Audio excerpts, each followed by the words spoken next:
சிறைக்குள்ளே இருக்கும்போதே திட்டமிட்டு ஒரு காவலரை கொலை செய்கிறாங்கன்னா அவங்க வெளியில் இருந்தால் என்ன நிலைமை ஆகும்?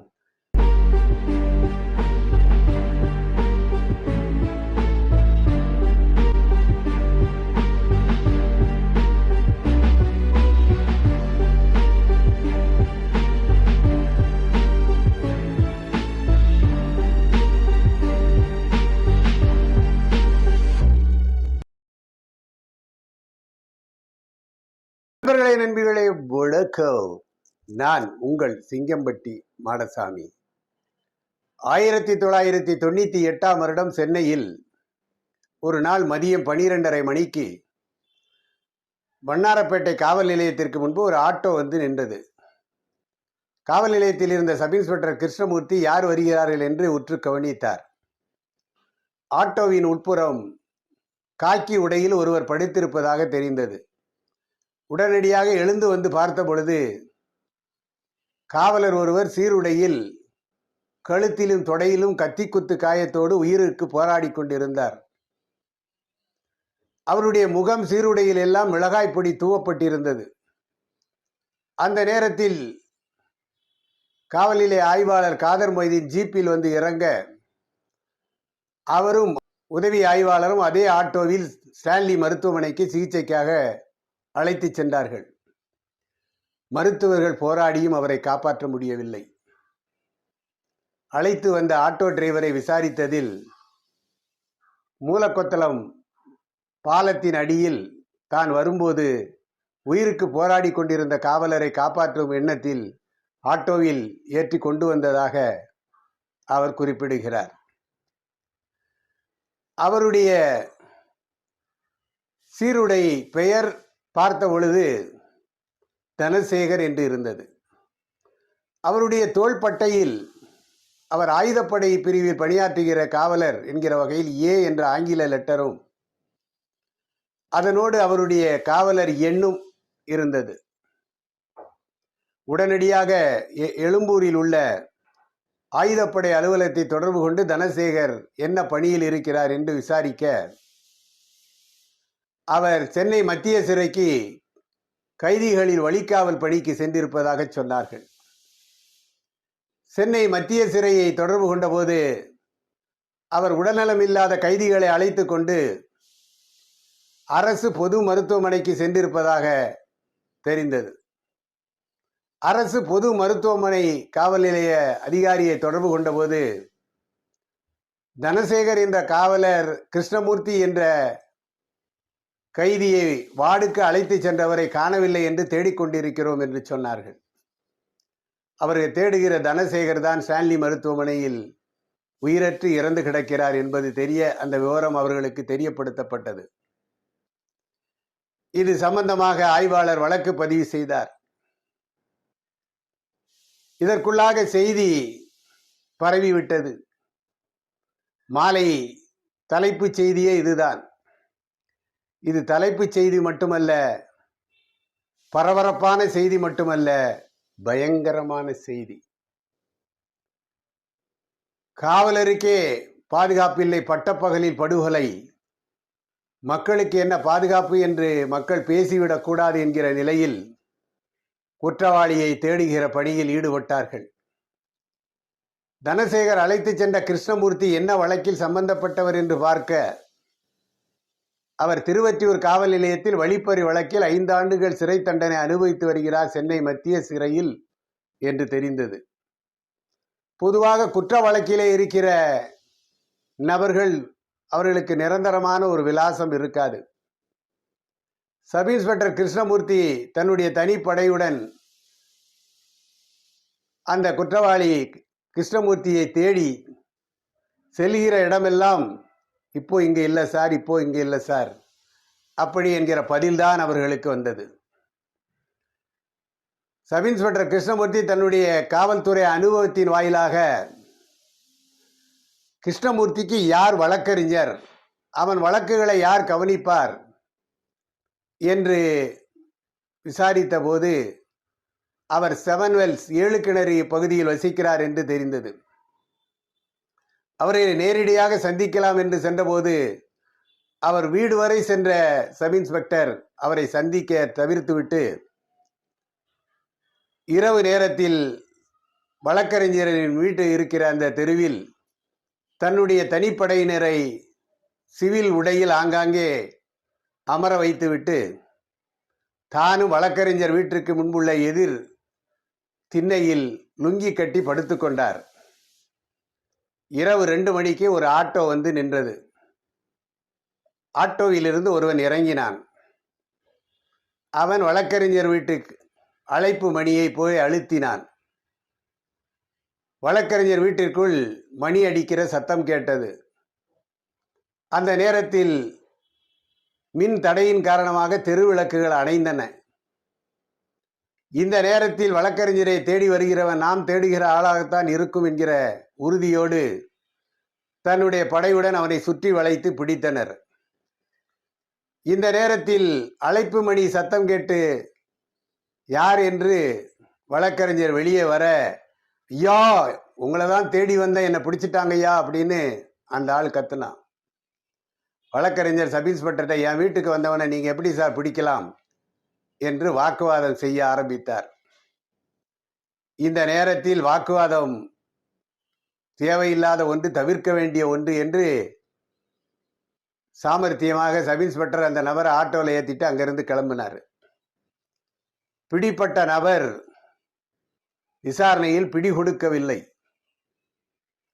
ஆனால் காவல்துறையினுடைய பிடி இறுகியதும் உண்மையை கக்க ஆரம்பித்தான். தன்னுடைய, என் பேரு கருணாகரன், கிருஷ்ணமூர்த்தியோட தம்பி. போன வாரம் நானும் எங்கள் அண்ணி ராணியும் சென்னை மத்திய சிறையில் இருக்கிற எங்கள் அண்ணன் கிருஷ்ணமூர்த்தியை போய் பார்க்க போனோம். கிருஷ்ணமூர்த்தி எனக்கு ஜெயிலில் இருக்க ரொம்ப பிடிக்கல, கஷ்டமாக இருக்கு, நான் எப்படியாவது தப்பிக்கணும். அடுத்த வாரம் நான் ஜிஹெச்சுக்கு உடம்பு சரியில்லைன்னு வருவேன். அந்த நேரத்தில் நீயும் அண்ணியும் வரணும். நீ 2 கத்தியோட மூலக்கொத்தரத்தில் காத்திருக்கணும். எங்கள் அண்ணியை மிளகாப்பொடி எடுத்துகிட்டு வர சொன்னார். நான் ஜிஹெச்சுக்கு வரும்போது எஸ்கார்டு வர போலீஸை எப்படியாவது சாமர்த்தியமாக ஏமாற்றி மூலக்கொத்தரத்துக்கு அழைச்சிட்டு வந்துடுறேன். அங்கே வந்த உடனே அண்ணி மிளகாப்பொடியை தூவின உடனே நீயும் நானும் போலீஸை குத்திட்டு அங்கேருந்து தப்பிச்சு ஆந்திராவில் போய் செட்டில் ஆயிடலாம் அப்படின்னு சொன்னார் சார். நாங்களும் ஒத்துக்கிட்டோம். அதனால் நேற்று மத்தியானம் எங்கள் அண்ணன் ஜிஹெச்சுக்கு ட்ரீட்மெண்ட்டுக்காக வந்தார் சார். எங்கள் அண்ணி அங்கே போனாங்க. நான் மூலக்கொத்தரம் பிரிட்ஜுக்கு அடியில் காத்திருந்தேன். கொஞ்ச நேரத்தில் ஒரு ஆட்டோ என் பக்கத்தில் நின்றுச்சு. அந்த ஆட்டோவில் ஆட்டோ டிரைவர், எங்கள் அண்ணன் கிருஷ்ணமூர்த்தி, எங்கள் அண்ணி ராணி, ஒரு போலீஸ்காரர் இருந்தாங்க சார். என்கிட்ட ஆட்டோ நின்ன உடனே எங்கள் அண்ணி புடவையில் மறைச்சி வச்ச மிளகாப்பொடி எடுத்து அந்த போலீஸ்காரர் முகத்தில் தூவி அடிச்சுது சார். அவர் ரொம்ப திணறி போயிட்டாரு. நான் வச்சிருந்த 2 கத்தியை, ஒரு கத்தியை எங்கள் அண்ணன்ட்ட கொடுக்கவும் அவன் கழுத்தில் குத்துனார், போலீஸ்காரர் கழுத்தில். அவர் இருந்தாலும் விடாமல் பிடிச்சிக்கிட்டாரு. நான் அவர் தொடையில் ஒரு குத்து குத்தி 2 பேருமா சேர்ந்து ரோட்டில் தள்ளி விட்டுட்டு நாங்கள் எஸ்கேப் ஆகிட்டோம் சார் அப்படின்னு அவர் சொல்கிறான். காவலரை கொலை செஞ்ச குற்றவாளியில் ஒருத்தரை பிடிச்சிட்ட ஒரு சின்ன திருப்தி. அப்புறம் ஏன்டா வக்கீலை பார்க்க வந்த அப்படின்னு கேட்குறாங்க. சார், எங்கள் அண்ணன் வக்கீல்கிட்ட பேசினார், அதனால் என்ன போய் வக்கீல் வீட்டில் போய் அவர் பணம் கொடுப்பாரு, அதை வாங்கிட்டு நீ பரங்கி மலையில் இருக்க ஜோதி தேட்டர் பக்கம் வந்துரு, நானும் அண்ணியும் அங்கே வந்துடுறோம் அப்படின்னு அவன் சொன்னான். போலீஸ்கார்ட்ட, இது என் பொண்டாட்டி சார், எங்களுக்காக என்னுடைய ஒப்புதல் வாக்கு மூலம் உண்மைன்னு தெரியுது போலீஸ்காருக்கு. எஸ்ஐ கிருஷ்ணமூர்த்தி தன் தனிப்படையுடன் ஒரு ஆட்டோவில் புறப்பட்டார். கருணாகரனுக்கு ஒரு பரிதா ட்ரெஸ்ஸை ஒன்றை மாட்டிட்டார்.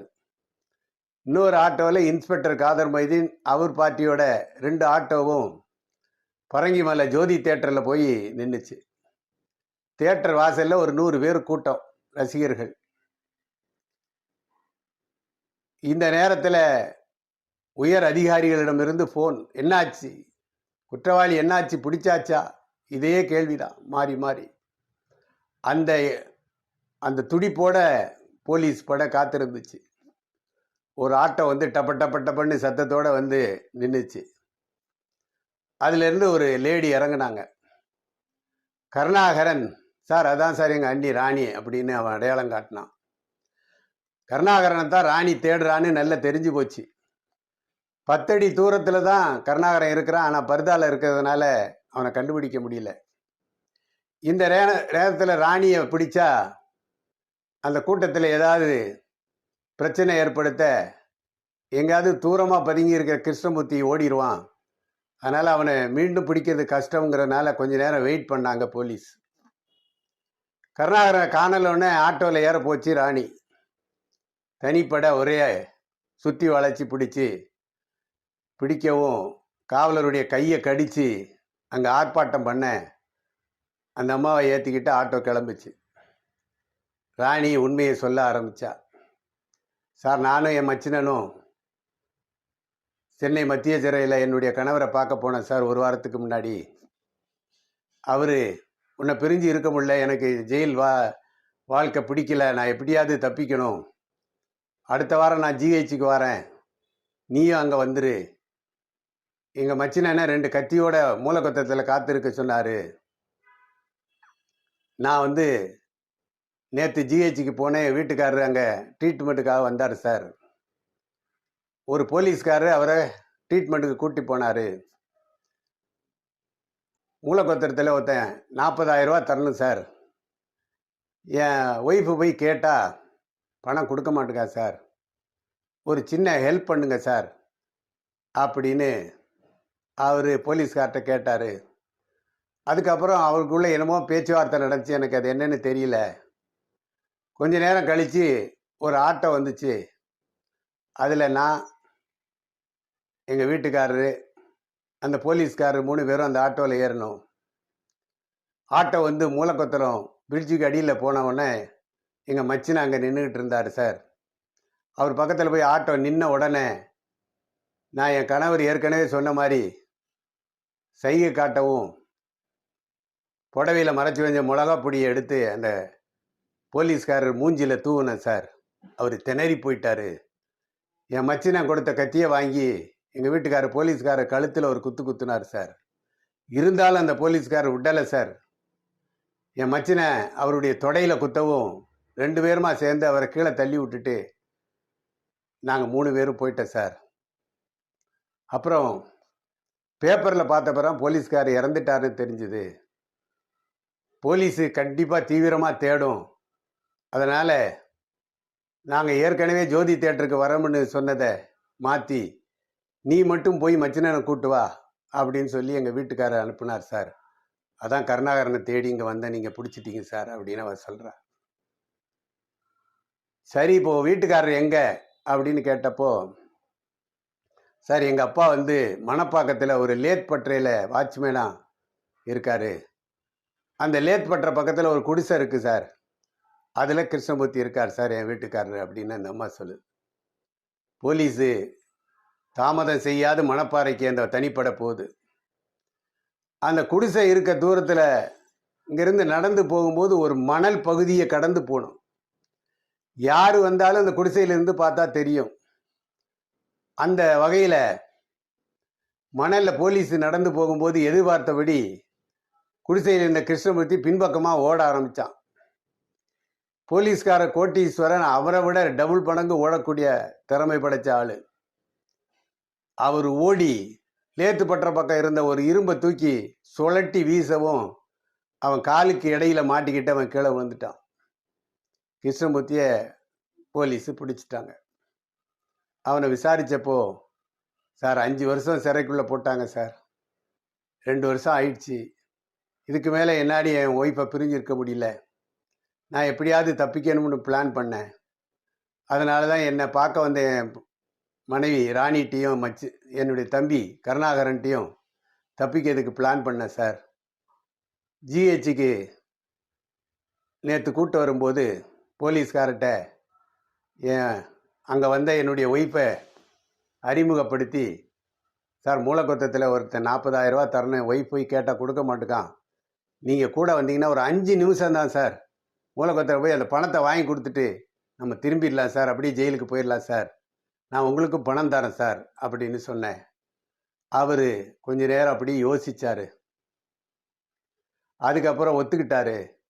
அப்புறம் ஆட்டோவில் கூப்பிட்டு மூலக்கொத்தலம் போனேன் சார். அதுக்கப்புறம் கருணாகரன் சொன்ன மாதிரியும் ராணி சொன்ன மாதிரியும் கிருஷ்ணமூர்த்தி சொல்ல ஆரம்பித்தான். அவனுடைய ஒப்புதல் வாக்கு மூலம் அதே மாதிரி இருந்தது. காவலரை கொலை செஞ்ச 3 பேரையும் குற்றவாளிகளையும் போலீசார் தொடர்ச்சியாக விரட்டி விரைவாக கைது செய்தார்கள். அவங்க 3 பேரும் சிறைக்குள்ளே இருக்கும்போதே திட்டமிட்டு ஒரு காவலரை கொலை செய்கிறாங்கன்னா அவங்க வெளியில் இருந்தால் என்ன நிலைமை ஆகும் என்பதை மனதில் கொண்டு வண்ணாரப்பேட்டை இன்ஸ்பெக்டர் காதர் மொய்தீன் இந்த வழக்கை ரொம்ப திறம்பட விசாரணை செய்து தடயங்களையும் சாட்சிகளையும் சேகரித்து குற்றப்பத்திரிகையை தாக்கல் செய்தார். இந்த வழக்கில் கிருஷ்ணமூர்த்திக்கும் அவன் தம்பிக்கும் ஆயுள் தண்டனை கொடுக்கப்பட்டது. ராணிக்கு 4 ஆண்டுகள் சிறை தண்டனை வழங்கப்பட்டது. இந்த வழக்கினுடைய நான் பதிவு பண்ணுகிற பின்பகுதி ஒரு சுவாரஸ்யமான ஒன்று.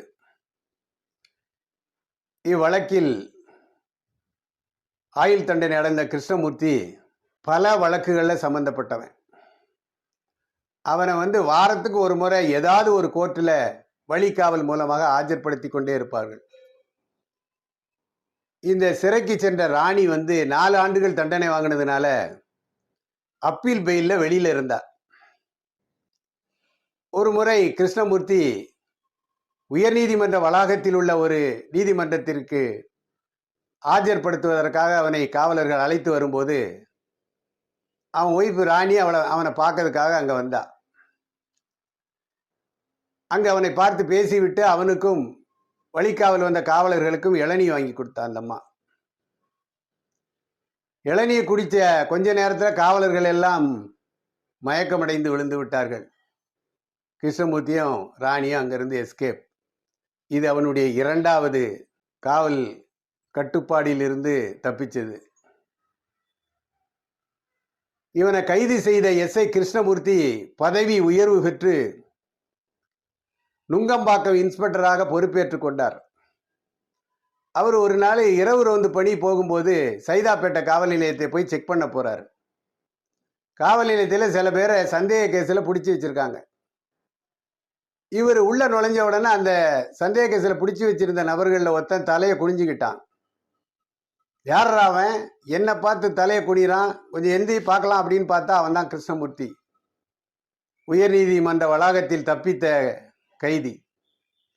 அப்புறம் அந்த தகவலை சம்பந்தப்பட்ட காவல் நிலையத்துக்கு சொல்லி அந்த வாரண்ட் மூலமாக அவனை மீண்டும் சிறையில் அடைக்கப்பட்டான்.